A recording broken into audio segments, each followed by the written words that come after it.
ఈ దేశంలో నానుతున్న అత్యంత ప్రధానమైన రెండు సమస్యలకు శ్రీమతి సోనియా గాంధీ గారి నేతృత్వంలో, శ్రీ మల్లికార్జున్ ఖర్గే గారి నాయకత్వంలో, శ్రీ రాహుల్ గాంధీ గారి స్ఫూర్తితో తెలంగాణ రాష్ట్ర ప్రభుత్వం సాహసోపేతమైన నిర్ణయాలు తీసుకొని ప్రజల మన్ననలు పొందుతున్న సందర్భంగా ప్రత్యర్థి రాజకీయ పక్షాలు, వాటి నాయకులు ఏదో ఒక రకంగా ఈ ప్రభుత్వం మీద ఆరోపణలు చేయాలి, ఈ ప్రభుత్వం చేపట్టిన ప్రక్రియలో లేని అపోహలు సృష్టించి తప్పుల తడక అనే ఒక అభిప్రాయాన్ని కలిగించడానికి శతవిధాల ప్రయత్నం చేస్తున్నారు. కానీ నిజం నిప్పు లాంటిది. ఆ నిజాన్ని వాళ్ళు ఒళ్ళో పెట్టుకున్నా, వాళ్ళు జేబులో పెట్టుకున్నా వాళ్ళకే కాలుతుంది తప్ప అది ప్రజలకు నష్టం చేకూర్చదు. అందుకే ఈరోజు భారత్ జోడో యాత్ర సందర్భంగా మన నాయకుడు కన్యాకుమారి నుంచి కశ్మీర్ వరకు మండు టెండల్లో, మంచు కొండల్లో 150 రోజులు 4000 కిలోమీటర్లు పాదయాత్ర చేస్తూ కర్ణాటక రాష్ట్రం నుంచి తెలంగాణకు తెల్లవారుతుండగా కృష్ణానది మీద నుంచి రాహుల్ గాంధీ గారు తెలంగాణకు మహబూబ్ నగర్ జిల్లాలో మొదటి అడుగు పెట్టింది. ఆ రోజు వారు స్పష్టంగా ఈ జాతులకు, ఈ సమాజానికి ఒక స్పష్టమైన మాట ఇచ్చిండు. మీరు కాంగ్రెస్ పార్టీకి అండగా నిలబడి కాంగ్రెస్ ప్రభుత్వాన్ని ఏర్పాటు చేయండి. తప్పకుండా 1931 తెల్లదొరలు పాలించినప్పుడు చేసిన కులగణన 75 సంవత్సరాల స్వతంత్రాన్ని పూర్తి చేసుకున్నా కూడా కులగణన జరగలేదు. తప్పకుండా కాంగ్రెస్ పార్టీ ఆ కులగణన చేస్తుంది. తెలంగాణ రాష్ట్రంలో మీరు అధికారాన్ని ఇవ్వండి అని చెప్పి రాహుల్ గాంధీ గారు ఈ జాతులకు విజ్ఞప్తి చేసింది. రాహుల్ గాంధీ కుటుంబం మీద ఉన్న నమ్మకం, విశ్వాసం, గాంధీ కుటుంబాల యొక్క త్యాగ చరిత్ర ఈనాటి కాదు. స్వతంత్రం రాకంటే ముందు ప్రజలు స్వతంత్రం కోరుకుంటే ఆనాడు మహాత్మా గాంధీ గారి నేతృత్వంలో శాంతియుతంగా రవి అస్తమించని తెల్ల దొరలని తరిమి ఈ దేశానికి స్వతంత్రం ఇప్పించి ప్రజలకు అండగా నిలబడ్డది ఆనాడు మహాత్మా గాంధీ గారు, గాంధీ కుటుంబం.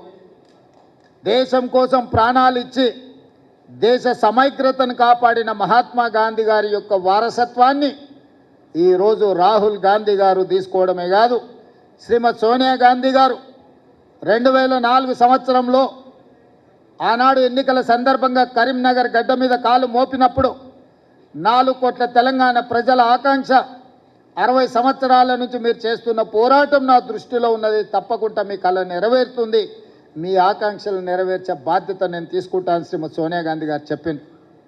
ఆ మాటలో భాగంగానే పక్క రాష్ట్రంలో పార్టీ చచ్చిపోయినా, కేంద్రంలో అధికారం కోల్పోయినా, తెలంగాణలో పార్టీ ఒడిదుడుకులను ఎదుర్కొన్న ఇచ్చిన మాట ప్రకారం 2014లో తెలంగాణ రాష్ట్రాన్ని ఇచ్చి శ్రీమతి సోనియా గాంధీ గారి మాట శిలాశాసనం, శిలాఫలక మీద సువర్ణ అక్షరాలతో లిఖించదగిన మాట అని చెప్పి సోనియా గాంధీ గారు 2014లో నిరూపించారు. మరి ఆనాడు దేశం కోసం త్యాగం చేసి దేశానికి స్వతంత్రం తెచ్చిన మహాత్మా గాంధీ గారి స్ఫూర్తితో ఈనాడు రాజకీయ ప్రయోజనాలకు అతీతంగా 4 కోట్ల ప్రజల యొక్క ఆకాంక్షల్ని నెరవేర్చాలని తెలంగాణ రాష్ట్రం ఇచ్చిన శ్రీమతి సోనియా గాంధీ గారి స్ఫూర్తితో రాహుల్ గాంధీ గారు ఒక మాట ఇచ్చిండ్రు ఈ దేశానికి. ఎక్కడెక్కడైతే కాంగ్రెస్ పార్టీ రాష్ట్రాలలో అధికారంలోకి వస్తుందో ఆయా రాష్ట్రాలలో కులగణన చేసి ముఖ్యంగా బలహీన వర్గాల లెక్క తేల్చి వాళ్లకు ఇవ్వాల్సిన వాటా కోటా ఇచ్చే బాధ్యత కాంగ్రెస్ పార్టీ తీసుకుంటుంది.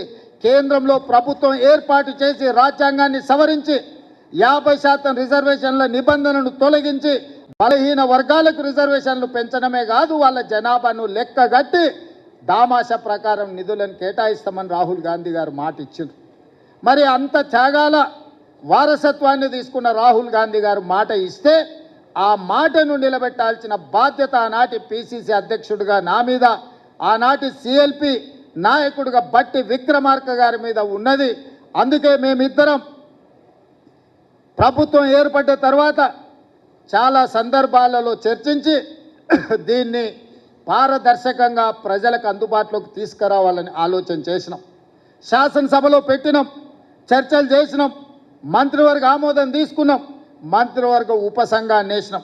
మంత్రివర్గ ఉపసంఘానికి కూడా నిష్పక్షపాతంగా నిబద్ధతతో పనిచేయగలిగిన వాళ్ళు ఉండాలి అని ఆ ఉపసంఘానికి అధ్యక్షుడిగా అత్యంత సుదీర్ఘకాలం పిసిసి అధ్యక్షుడిగా పనిచేసిన ఉత్తమ్ కుమార్ రెడ్డి గారిని చైర్మన్గా పెట్టి అందులో ఉమ్మడి రాష్ట్రంలోనే ఉప ముఖ్యమంత్రిగా పనిచేసి ఎస్సీ ఎస్టీ సప్లైని అమలు చేసిన పెద్దలు దామోదర్ రాజనరసింహ గారిని, అదేవిధంగా శ్రీధర్ బాబు గారిని, పొన్నం ప్రభాకర్ గారిని, సీతక్కను, వీళ్ళందరినీ కూడా అందులో సభ్యులుగా చేర్చి దాన్ని పూర్తి స్థాయిలో సాంకేతికంగా న్యాయపరంగా వివిధ రాష్ట్రాలలో ఏం జరుగుతుందో గమనించి, అది బీహార్ కావచ్చు, హర్యానా కావచ్చు, కర్ణాటక కావచ్చు, ఇతర రాష్ట్రాలలో ఆ ప్రభుత్వాలు ఆ పార్టీలు చేసి విఫలమైన విషయాలను కూడా పరిగణలోకి తీసుకొని ఈ కులగణన మీద ఒక నిర్దిష్టమైన ప్రణాళికను రచించి దాన్ని ప్లానింగ్ డిపార్ట్మెంట్కి అప్పచెప్పి దాదాపుగా 95,000 మంది ఎన్రోలర్స్ని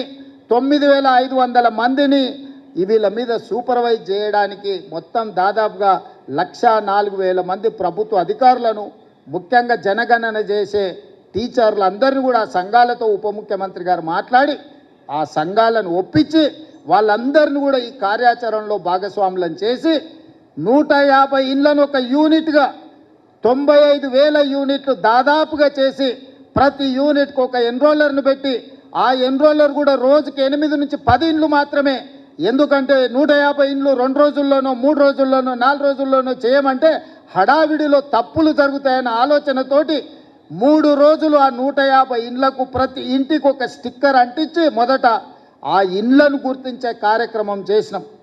ఇండ్లను గుర్తించి ప్రతి 150 ఇండ్లను ఒక యూనిట్గా వాటిని విభజించి దాదాపుగా 95,000 యూనిట్లుగా విభజించి 95,000 మంది ఎన్రోలర్స్ని అపాయింట్ చేసినాం. ఆ ఎన్రోలర్స్ దాదాపుగా 45 రోజులు రోజుకు 8 నుంచి 10 ఇళ్ళే. ఎందుకు మరి 150 ఇళ్ళకు రోజుకి 8 పనిచేస్తే 15 రోజులలో అయిపోవాలి కదా అని మీకు అనుమానం రావచ్చు. ఒకరోజు మన ఎన్రోలర్ పోతే ఆ ఇంట్లో ఉండకపోవచ్చు, ఆ ఇంటి యజమాని పెళ్ళికి పోయి ఉండొచ్చు, ఆ ఇంటి యజమాని ఇంకెక్కడికైనా వెళ్ళి ఉండొచ్చు, లేదా పిల్లలుండి యజమాని లేకపోయి ఉండొచ్చు. అందుకే ఒక్కటికి 4 సార్లు ప్రతి ఇంటికి తిరిగి ప్రతి ఇంటి వాళ్ళని కలిసి 8 పేజీల రిపోర్ట్ను 57 ప్రశ్నలు అనుబంధ ప్రశ్నలు పెట్టి పేరు, తండ్రి పేరు, పుట్టుమచ్చల కాడ నుంచి మొదలు పెడితే వాళ్ళకు గొర్రె బర్రె ఉన్నదా, భూమి ఉన్నదా, సంక్షేమ పథకాలు ఏమైనా వచ్చినాయా, రాజకీయ రిజర్వేషన్లు మీరేమైనా పొందినరా, మీ కుటుంబంలో చదువుకున్న వాళ్ళు ఎవరు, చదువుకున్న వాళ్ళు ఎవరితో సహా సంపూర్ణమైన సమాచారాన్ని సేకరించి మనమే రాసుకుంటే అందులో లోపాలు ఉన్నాయి, రాసుకున్నాయన ఏం రాసుకున్నాడో నాకు తెలియదని ఇట్లాంటి తిర్రోళ్ళు ఎవరన్నా కేటీఆర్ లాంటి వాళ్ళు మాట్లాడతారని రాసుకున్న దాని మీద సంతకం పెట్టించి ఆ సంతకంతో పాటు పక్కన ఆ ఎన్రోల్ చేసిన ఎన్రోలర్తో సంతకాలు పెట్టించి ఆ పక్కన సూపర్వైజ్ చేసిన సూపర్వైజింగ్ అథారిటీతో కూడా 3 సంతకాలు తీసుకొని ఆ పక్కడ్బందీగా మాన్యువల్ డాక్యుమెంట్స్ని తయారు చేసి మళ్ళీ 36,000 మందిని కంప్యూటర్ ఆపరేటర్లుగా పెట్టి డేటా ఎంట్రీ ఆపరేటర్స్ని పెట్టి ఎవరైతే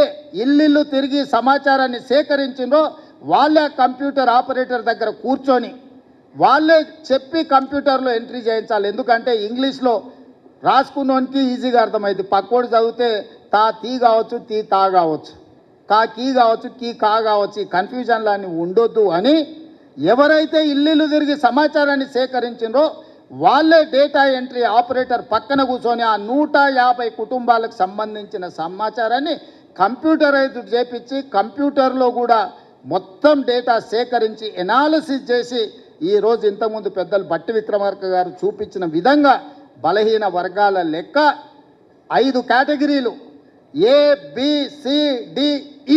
ఇవాళ కొంతమంది అంటారు మైనారిటీల లెక్క ఎట్లా తీసిరని.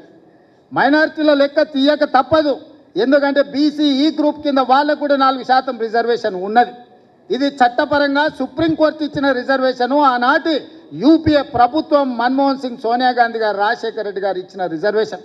మరి ఈ 5 కేటగిరీలకు, A category, B category, C category, D category, E category, ఈ అన్ని కేటగిరీలను విడివిడిగా ఎంతమంది ఉన్నారని లెక్క తేలిస్తే బలహీన వర్గాల లెక్క 56.33% లెక్క తేలింది. మా దళిత సోదరులది 10.45% తేలింది. మా గిరిజన సోదరులది 10.08% తేలింది దాదాపుగా. అదేవిధంగా ఆనాడు పదే 12 గంటలల్లా ఒక్క రోజు చంద్రశేఖరరావు కాకి లెక్కలు చెట్ల మీద ఇస్తరాకులు కుట్టినట్టు లెక్కలు కట్టి ఇదే పెద్ద బైబిల్, ఇదే ఖురాను, ఇదే భగవద్గీత, ఈ లెక్కనే కరెక్ట్ అని కాకి లెక్కలు చూపించాను. నేను ఆ కాకి లెక్కలకు ఒకటే చెప్పదలుచుకున్నా. మా దామాన్ని ఇక్కడనే ఉన్నాడు. ఎస్సీ ఉపకులాలు 59 మంది.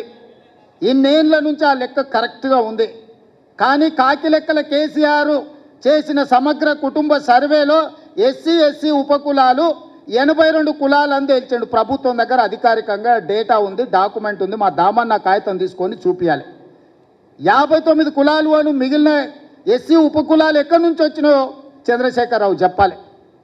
ఇక ఆయన సక్కనైన లెక్క కడితే గిట్ల తేలింది.